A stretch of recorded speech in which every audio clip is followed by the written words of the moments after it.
Hello everyone. In this video, I have few important models of questions and you can definitely expect these models in your upcoming exam student. So here, the first question what I have is, if A is a matrix of order 3 such that A adjoint A equals 10i, then the value of determinant of adjoint A is asked in the question. Children, what is the formula for determinant of adjoint A? It's going to be determinant A power n minus 1. And n is given in the question. It's a matrix of order 3. So n is 3 there. And what is determinant A? So here I have A adjoint A equals 10i. So I can compare it with the form. So you have A adjoint A is, what is it? What is A adjoint A, children? It's going to be determinant of A multiplied with the I matrix. So what is determinant A now? So it's going to be 10. So when I substitute it in the formula for determinant of adjoint A, my answer is going to be 10 power n minus 1. N is a 3 there. So it's going to be 10 power 2. So 10 power 2 will be option D will be your answer. So the next question, y equals square root of sin x plus y. Then dy by dx is asked in the question. So y equals square root of sin x plus y. So this is what the question says. So it will be easier if you take, if you do squaring on either side such that the square root will get cancelled there.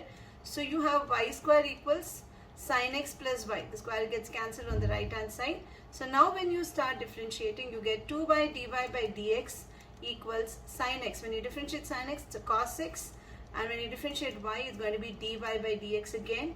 See, I have dy by dx on the left hand side as well as on the right hand side, children. So what do? I can take it to the left hand side. So I will be having your dy by dx, taking the common out. I will have 2y minus 1 equals cos x. So dy by dx is going to be cos x divided by 2y minus 1. So this is my answer. Cos x divided by 2y minus 1. So which is option A. Option A is my answer. So let's go to the next question. Sides of an equilateral triangle are increasing at the rate of 2 centimeter per second. Then the rate at which the area increases. So basically the question is asking for dA by dt. Rate at which the area increases is asked in the question. So now, so what is the area of an equilateral triangle? Area of an equilateral triangle of side x. Equilateral triangle of side x. X is given in the question. Side x is told as 10 centimeters there. Okay. So what is the area, children? Area is root 3 by 4 multiplied with side square. So this is your area. So this is your area. So the question is asking you for dA by dt. What is the question asking you? Sides, then the rate at which the area increases. What do you mean by rate at which this? So this is applications of differentiation. So definitely you will have this kind of model questions in your board exams. So dA by dt is asked in the question. So root 3 by 4. When you differentiate x square, you will be getting 2x. And when you differentiate x with respect to time, so you get dx by dt. So let's substitute all the values. What is dx by dt? See, look at the question there. Sides of an equilateral triangle are increasing. So dx by dt is also given in the question, which is 2 centimeter per second. Dx by dt is also given in the question, which is 2 centimeter per second. So I have my dx by dt value. I have my x value. So I just have to substitute and in dA by dt. So what is my dA by dt? So it's going to be root 3 by 4 multiplied with 2 into x. X is 10 there, and then dx by dt is another 2.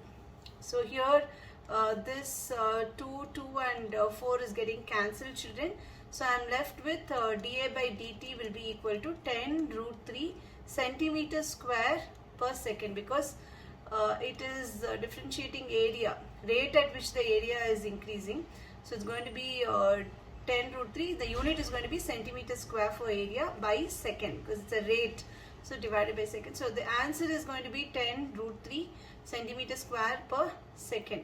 So which is option C, children. So let's move on to the next question. F of x, the function is given as, so this is The function is given 3 sine pi x by 5x when x is not equal to 0 means x can be a less than 0 value or a greater than 0 value. When x is equal to 0, it says the function is 2k. And the question says it's continuous at x is equal to 0. So this is again continuity chapter, and this model is definitely, it is continuous at this point. Find the value of k. So definite, this model of question is for sure in your board exams. So now, continuous at x is equal to 0 means, so what do you have? Limit extending to 0, f of x is going to be limit extending to 0, f of 0. So limit extending to 0, f of x is limit extending to x is 0 minus f of x, then it's going to be equal to f of 0 at the point when it is continuous at the point x is equal to 0. So now what is my function? So I have 3 sine pi x divided by 5x, limit extending to 0. So this is equal to f of 0. What is my f of 0, children? F of 0 is 2k. So now what do I do? Limit extending, 3 by 5 is a constant, so I can take it out. So it's going to be limit extending to 0 sine pi x divided by x I have. So what I can do here, I can multiply by pi in the numerator and a pi in the denominator. Why am I doing this? If I do this, I get this value of this value to be 1. I get limit extending to 0 sine pi x by pi x is 1, as all of you know that. So now, so that's the reason I multiplied by pi and divided by pi. So this is equal to 2k. So now I have 3 by 5, I multiplied by pi equals 2k. What is my k value? K is going to be 3 by 10 pi. K is going to be 3 by 10 pi. So it is, the first option is your answer, children. So I have the next question there. Interval on which the function f of x, the function is given decreasing. So again, this is again applications chapter. It's very important. Either function where which interval it is increasing, in which interval it is decreasing. So you will definitely have this kind this model question in your boards. So the interval you need to find. So for that we have f of x equals 2x cube plus 9x square plus 12x minus 1. So we need to find f dash of x. So what is f dash of x? F dash of x is going to be 2 multiplied with 3x square. So it's going to be 6x square plus 9 into 2x. It's going to be an 18x plus 12, and differentiating the constant 1 is 0, so we're not writing it. So I have it like this. So f dash of x is going to be, so when I divide by 6 throughout this quadratic polynomial function, I have x square plus 3x plus 2. So now the question is asking for the decreasing interval. So for that I need to find the value of x here. So x square plus 3x plus 2. So when I do it, x square plus 2x plus x plus 2. So what is the interval I get? X plus 1 multiplied by x plus 2 you get. So x will have the values of minus 1 and so let me write it on top there. So x is having the values of minus 1 comma minus 2. So when I put it on this when I put it on this graph, so I get minus 2, minus 1, plus infinity, and this side I have minus infinity. So what are the intervals I have here? When I look at the intervals, I have the interval minus infinity to minus 2, minus 2 to minus 1, and I also have the interval minus 1 to infinity. So 3 intervals I have. When I have the x value, 2 points of x values, which is minus 2 comma minus 1. So at x, when x takes the interval minus infinity comma minus 2, what is the f dash of x? F dash of x, so minus infinity to minus 2, take a middle value, to take some value, minus 3 for say, if you take minus 3. So what happens when you put it in f dash of x, whether it's a greater than 0 or a less than 0? So when I put minus 3 here in f dash of x, I will be having, so this is minus 3, if I put, I'll get a 9 here, I'll get a positive value here.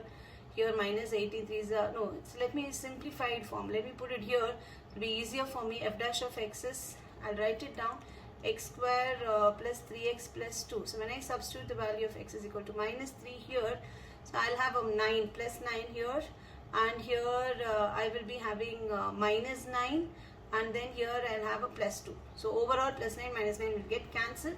So I'll end up having f dash of x is greater than 0. So which means it is increasing function. So when I take the interval at x minus 2 comma minus 1, there the function f dash of x is going to be a decreasing function. That's going to be a decreasing function. Then when I have the next interval at x is minus 1 comma infinity, any value, if I put a value 0 there, again I get, when I substitute the value of x to be 0 here, I'll get 2, which means f dash of x is greater than 0.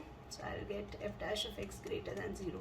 So for all the intervals of minus infinity comma minus 2, minus 2 comma minus 1, and minus 1 comma infinity, you need to find whether f dash of x is increasing or decreasing. That is whether it is negative, it is less than 0 or greater than 0. If it's less than 0, it's going to be decreasing. So here in the interval, when you look at it, in the interval minus 2 comma minus 1, the f dash of x is less than 0, which means in that interval the function is decreasing function. So the answer is option B, children. So we have the next question. So here let f r, the function r to r, real number set r to r, defined as f of x is equal to x power 4. Choose the correct answer. So when I look at the options there, I have 1 to 1, on to. So the question is related to checking whether it's a 1 to 1 function, on to function, and all that. So consider x comma y belonging to the real number set. So what do I have?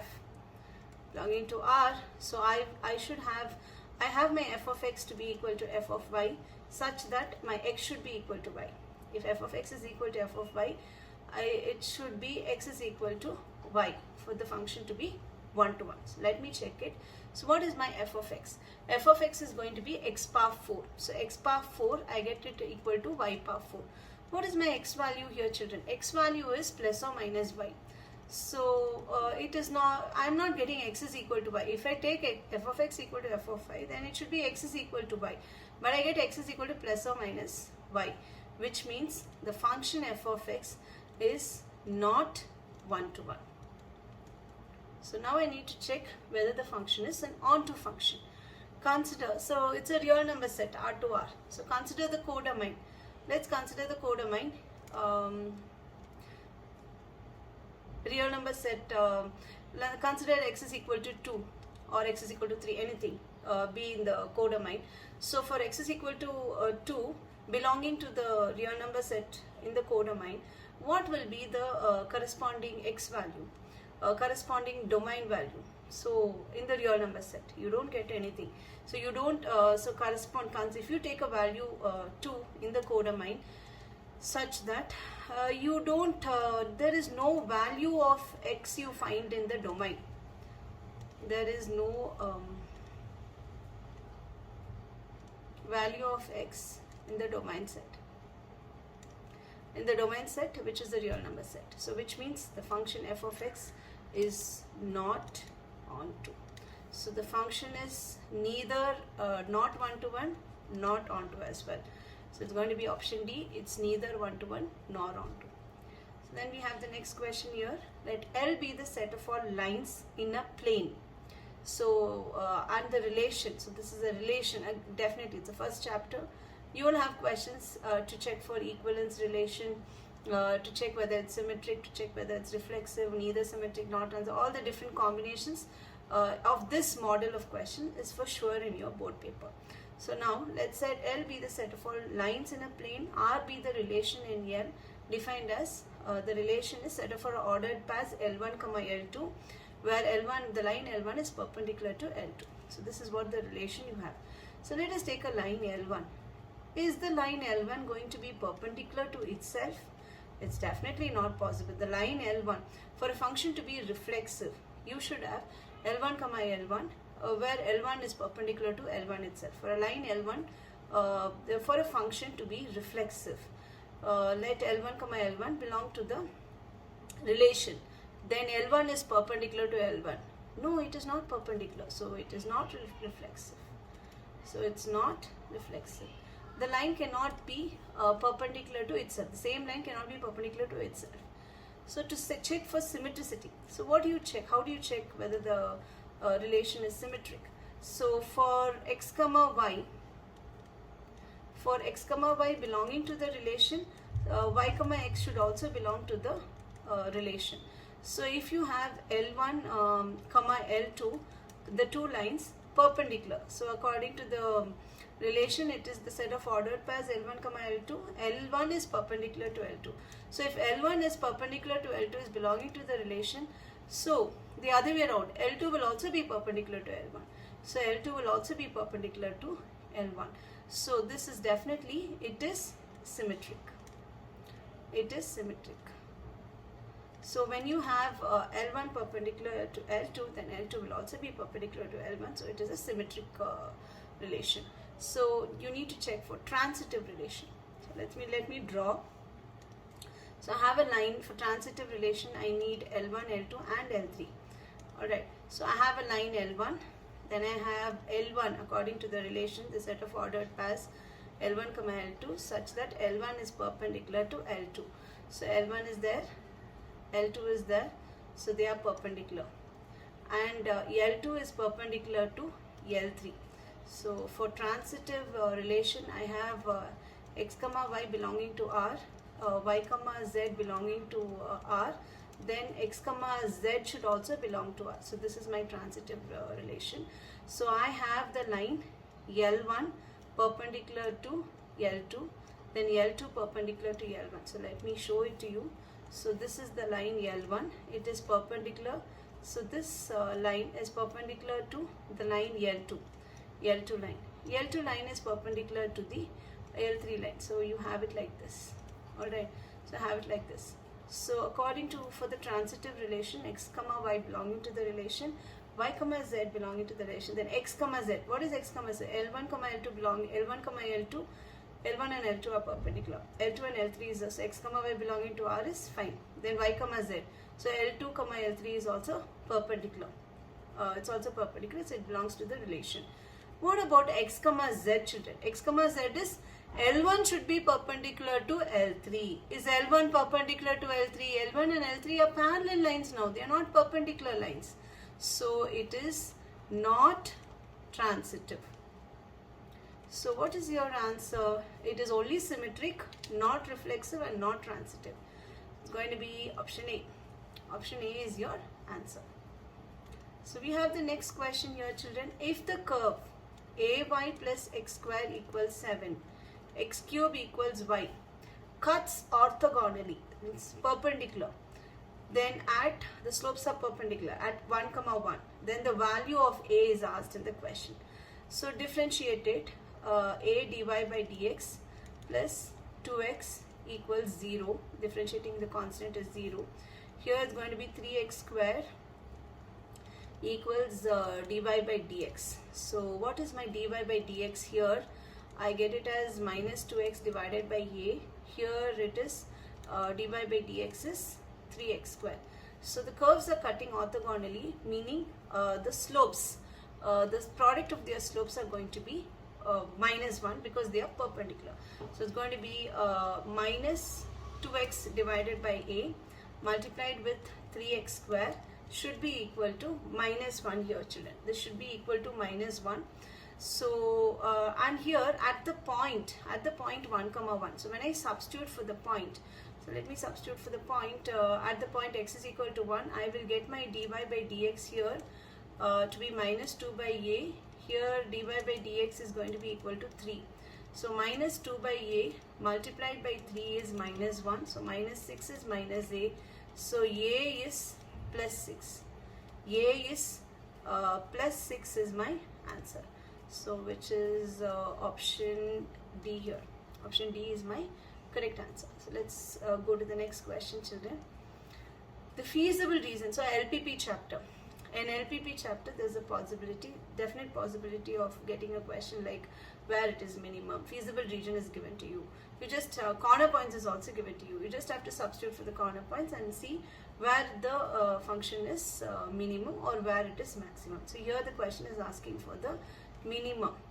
Okay, so let me draw the table first. I need to make the table now with the corner points. Let me draw it neatly. So with the corner points and the value of z. I have the corner points given in the question itself.